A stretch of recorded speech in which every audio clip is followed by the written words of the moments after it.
Salam dan bahagia Ibu dan Bapak Guru. Pada materi sebelumnya kita telah mempelajari bahwa kurikulum merupakan pedoman penyelenggaraan kegiatan pembelajaran untuk mencapai tujuan pendidikan tertentu. Pada materi ini kita akan melanjutkan pembahasan pentingnya perubahan kurikulum untuk menyesuaikan dengan kebutuhan murid dan perkembangan zaman. Saat ini berbagai isu baru menuntut satuan pendidikan menyiapkan kurikulum yang membantu murid untuk menghadapi dunia yang penuh dengan tantangan.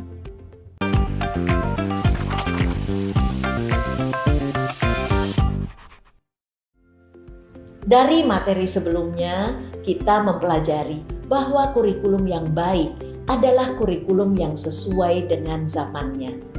Kurikulum bersifat dinamis dan terus dikembangkan atau diadaptasi sesuai konteks dan karakteristik murid demi membangun kompetensi sesuai kebutuhan mereka kini dan masa depan. Ibu dan Bapak Guru, mari kita ingat masa-masa sekolah kita waktu itu.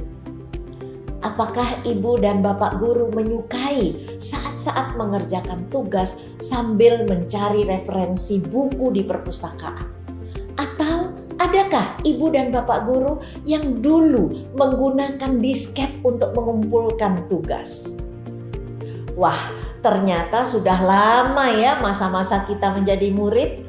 Kini murid kita tidak hanya memiliki buku-buku perpustakaan sebagai bahan referensi.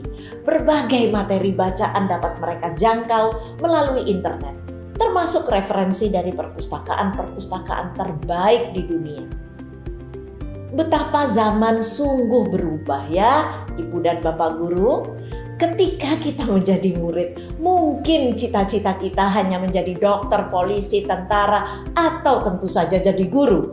Namun kini pilihan cita-cita murid kita lebih beragam dan mungkin sesuatu yang tidak pernah terbayangkan sebelumnya. Mereka kini ingin menjadi ilustrator, animasi karakter kartun, menemukan software komputer, pengembang aplikasi games, atau bahkan gamer atau YouTuber. Perubahan-perubahan tersebut hanyalah sebagian contoh yang tentu membuat kita sadar dunia ini ternyata memang terus berubah. Jika mengingat kata-kata Ki Hajar Dewantara pada modul Merdeka Belajar, maksud pendidikan adalah menuntun segala kekuatan kodrat yang ada pada anak-anak agar mereka dapat mencapai keselamatan dan kebahagiaan yang setinggi-tingginya baik sebagai manusia maupun sebagai anggota masyarakat. Maka demi menuntun kodrat murid-murid kita, pembelajaran termasuk kurikulum yang kita selenggarakan juga harus terus menyesuaikan dengan kebutuhan mereka. Sebagai guru, kita harus belajar terus untuk mengikuti dan memahami tren kehidupan murid kita yang tergolong generasi Z dan Alpha. Berbagai penelitian menyampaikan bahwa mereka sulit dipisahkan dengan media sosial. Keadaan ini bisa dimanfaatkan oleh guru untuk tujuan pembelajaran. Misalnya dengan meminta murid membuat dan mengumpulkan tugas melalui aplikasi digital. Ibu dan Bapak Guru, ada pepatah yang mengatakan, "It takes a village to raise a child." Butuh seluruh desa untuk membesarkan seorang anak. Bagaimana Ibu dan Bapak Guru memaknai pepatah tersebut?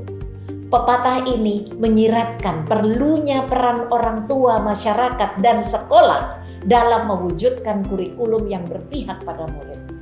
Merekalah yang disebut sebagai 3 pilar pendidikan.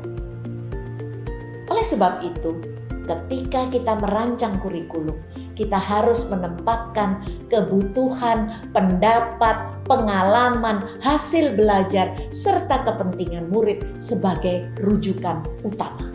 Sejatinya, kurikulum dirancang untuk murid agar dapat mewujudkan seluruh kompetensi yang diharapkan dari kurikulum.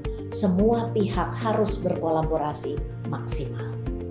Misalnya, guru terus belajar memfasilitasi pembelajaran yang sesuai. Orang tua terus memahami perkembangan dan kebutuhan murid. Begitu juga dengan pemerintah daerah dan pusat, serta semua yang bergerak di bidang pendidikan juga harus terus mengikuti perkembangan kebutuhan murid. Menurut Ibu dan Bapak Guru, bagaimana perubahan kurikulum membantu kita mencapai tujuan pendidikan? Bagaimana cara kita sebagai pendidik terus berkembang bersama-sama murid kita dengan menggunakan kurikulum sebagai pusat dari pengembangan pembelajaran?